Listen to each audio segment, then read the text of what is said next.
Abatuuze mu disitulikiti y'e Ibanda baludde nga balaajana olw'okusoomozebwa kwe basanga mu by'entambula olw'enguudo ennyingi mu kitundu kino okubeera mu mbeera embi. Kino kye kitanudde abakulembeze mu kitundu kino okubakana n'eddimu ly'okulaba ng'ekizibu kino kinogerwa eddagala.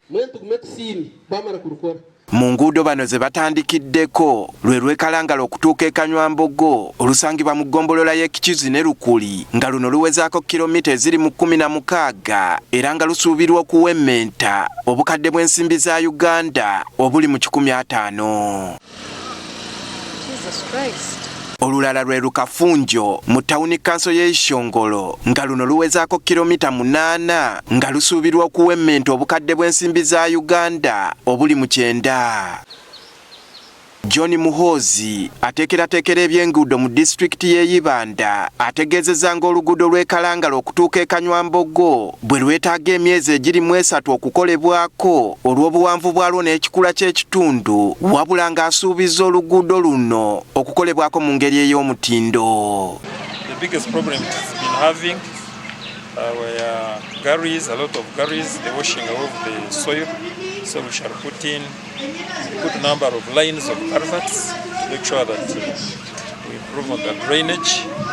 And okay, we want to do it at least better than how we have been doing it before. Happy Herbert Mayanja ssentebe wa district eno awanjagidde abatuuze abakolera okumpi n'enguudo ezigenda okukolebwa okukwataganira wamu n'abakugu bazaamuke okulaba ng'ebintu byabwe tebyonoonebwa. The width of the road is going to be between 5 to 6 meters, and we have told the people to make sure that they keep that distance 5 to 6 meters, and in the process some of the crops, some of the buildings will be encroached on, because as people were constructing they didn't mind about the road reserve. Innocent Bakira omu ku batuuze mu ggombolola y'e Kichuzi akukkulumidde batuuze banne abasimbire ekkuuli omulimu gw'okukola enguudo n'abamu ku bo okugaana okuwaayo ebimu ku bitundu byabwe okusobola okuyitamu enguudo.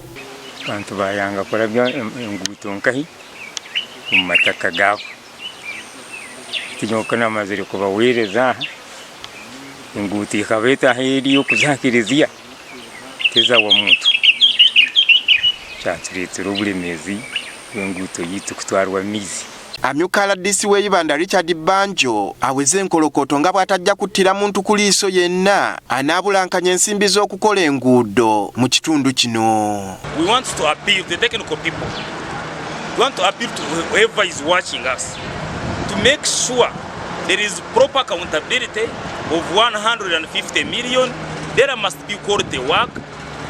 If the quotation is saying there must be culverts, let the point for culverts be there. District y'e Ibanda eyina obuvunaanyizibwa bwa kulabirira enguudo eziri 4 ez'ekitundu kino ng'ezo ezikoleddwako katundu butundu kw'ezo eziri mu mbeera embi.